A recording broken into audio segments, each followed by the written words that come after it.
School and college की सबसे अनोखी बात यह है कि वहाँ सब आपसे पढ़ने की उम्मीद करते हैं, लेकिन कोई ये नहीं बताता कि कैसे इफेक्टिवली पढ़ना है। बस मान लिया जाता है कि ये आप खुद ही फिगर आउट कर लोगे। नो वंडर इतने सारे स्टूडेंट्स पढ़ाई के मामले में इतना स्ट्रगल करते हैं।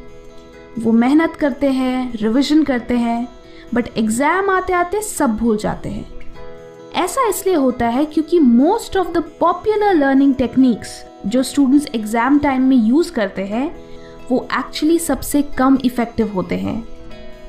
आज के इस वीडियो में मैं आपको 2 ऐसे स्टडी टेक्निक से इंट्रोड्यूस करूंगी जो नंबर 1 हाईली इफेक्टिव है क्योंकि ये साइंटिफिकली प्रूवन है, नंबर 2 इससे आपको इंफॉर्मेशन लंबे समय तक याद रहेगी, एंड नंबर 3 कि इससे आपके मार्क्स सिग्निफिकेंटली इंप्रूव होंगे।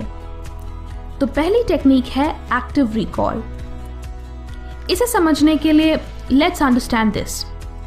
मेरा आपसे एक सिंपल सा सवाल है, क्या आप 100 रुपए के नोट को बिना देखे ड्रॉ कर सकते हो? शायद नहीं। दिस शोज कि सिर्फ रीरीडिंग या रेपिटेशन से चीजें याद नहीं होती। मेजॉरिटी स्टूडेंट्स क्या गलती करते हैं? आप क्लासरूम में बैठते हो, इंफॉर्मेशन सुनते हो, फिर घर जाते हो, बुक रीड करते हो, करते रहते हो जब तक कि आपको वो इंफॉर्मेशन याद नहीं हो जाए। ये पैसिव लर्निंग है, यानी आप नॉलेज को बिना किसी एफर्ट के एक्वायर कर रहे हो। यही आपकी सबसे बड़ी गलती है। एक्टिव रिकॉल में आप इंफॉर्मेशन को रीड करने के बाद अपनी अंडरस्टैंडिंग को टेस्ट करते हो, यानी आप उस इंफॉर्मेशन को अपनी मेमोरी से रिकॉल करते हो कि इस पर्टिकुलर पैराग्राफ या टॉपिक से मुझे क्या सीखने को मिला। ये टेक्निक इस प्रिंसिपल पर बेस्ड है कि किसी भी चीज को याद करने के लिए आपको अपने ब्रेन को स्टिम्युलेट करना होगा। जब आप खुद से क्वेश्चंस पूछते हो तो आपके ब्रेन को आंसर याद करने के लिए एफर्ट लगाना पड़ता है, जिससे वो स्टिम्युलेट होता है। अब जितना ज्यादा ब्रेन पावर उसे याद करने में लगाओगे उतने ही अच्छे से वो इंफॉर्मेशन आपके ब्रेन में एनकोड होगी। जस्ट लाइक जब आप एक्सरसाइज करते हैं तो हैवी वेट्स लिफ्ट करने से ही आपके मसल्स बनते हैं। इन द सेम वे आप इंफॉर्मेशन को याद करने में जितना ज्यादा एफर्ट लगाओगे वो इंफॉर्मेशन उतने ही अच्छे से आपके ब्रेन में सेव होगी। सो एक्टिव रिकॉल करते कैसे हैं? बेसिकली टॉपिक को रीड करने के बाद आप बुक को बंद करके उसी इंफॉर्मेशन को खुद को एक्सप्लेन करने की कोशिश करो। देन बुक से कंफर्म करो कि आपकी अंडरस्टैंडिंग सही है या नहीं, एंड अगर आपने कुछ मिस आउट किया तो दोबारा इस प्रोसेस को रिपीट करो ना। अगर इंफॉर्मेशन बहुत कॉम्प्लिकेटेड हो तो आप बुक की हेल्प के बगैर अपनी मेमोरी से फ्लो चार्ट्स या माइंड मैप्स बनाने की कोशिश करो, जिससे कि आप उस इंफॉर्मेशन को एक पिक्चर फॉर्मेट में याद रख सको।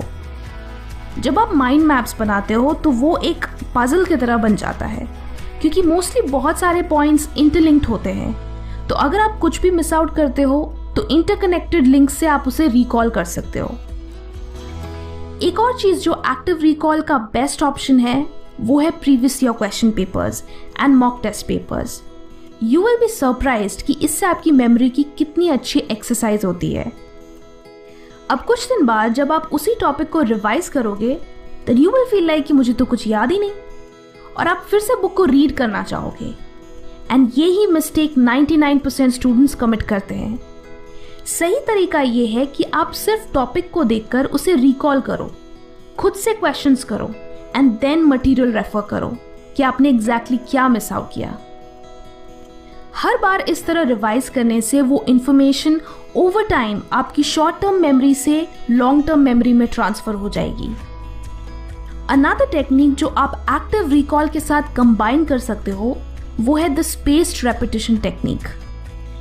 मेजॉरिटी स्टूडेंट्स ये प्रॉब्लम फेस करते हैं कि जब भी वो किसी चैप्टर या बुक को कुछ हफ्तों बाद रिवाइज करते हैं तो उन्हें मोस्ट ऑफ द डेटा याद नहीं होता, और फिर लगता है कि पहले से याद करने का क्या फायदा जब एग्जाम तक कुछ याद ही नहीं रहता। डू यू नो ऐसा क्यों होता है? It's because of the forgetting curve. अब आप सोचोगे कि ये क्या है? ये वो थ्योरी है जो कहती है कि विथ टाइम हमारा ब्रेन किसी भी इंफॉर्मेशन को हाई रेट से भूलता है, यानी ओवर टाइम मेमोरी फेड होती जाती है। इस थ्योरी के मुताबिक जब भी आप किसी टॉपिक को याद करते हो तो उसके 1 घंटे बाद आपको सिर्फ 44% चीज़ें याद रहती है, उसके 1 दिन बाद 33%, 2 दिन बाद 28% और ऐसे ही धीरे धीरे करके 31 डेज के बाद आपको सिर्फ 21% इंफॉर्मेशन ही याद रहती है। सो सोल्यूशन क्या है? सोल्यूशन ये है कि आप जितनी बार इस फॉरगेटिंग कर्व को इंटरप्ट करोगे आपको उस चीज़ को भूलने में और भी ज़्यादा टाइम लगेगा। लेट्स से कि आज आपने बायोलॉजी में नर्वस सिस्टम पढ़ा, देन आप इसे कल रिवाइज करो। रिवाइज मतलब एक्टिव रिकॉल करो, नॉट रीरीड। फिर 3 दिन बाद फिर रिवाइज करो, फिर 2 हफ्ते बाद, फिर 1 महीने बाद। इस प्रोसेस में आपको अपने रिविजन्स के बीच का गैप धीरे धीरे बढ़ाना है, इसीलिए इसे स्पेस्ड रेपिटेशन कहते हैं। आइडिया ये है कि आप जितनी बार उसे एक्टिवली रिकॉल करोगे और उसे जितना स्पेस्ड आउट रखोगे आप उसे उतने ज़्यादा दिनों के लिए याद रखोगे। स्पेस्ड रेपिटेशन का पर्पस ये है कि आप गैप के वजह से उस इंफॉर्मेशन को भूल जाएं, जिससे उस डेटा को रिकॉल करने के लिए आपको ज़्यादा से ज़्यादा ब्रेन पावर यूज़ करनी पड़े। एंड सो इस एक्सरसाइज से वो इंफॉर्मेशन आपके दिमाग में अच्छे से कंसोलिडेट होती है। अगर आप competitive exams like UPSC, medical या सीए एक्सेट्रा के लिए तैयारी कर रहे हैं देन ये टेक्निक्स आपको अपने स्टडी मटेरियल को लॉन्ग टर्म के लिए याद रखने में हेल्प करेगी। कमेंट करके बताएं कि आप इनमें से किस स्टडी टेक्निक को सबसे ज़्यादा यूज़ करते हो। वीडियो अच्छी लगी तो लाइक करें एंड बहुत अच्छी लगी तो शेयर भी करें। Thank you and stay focused.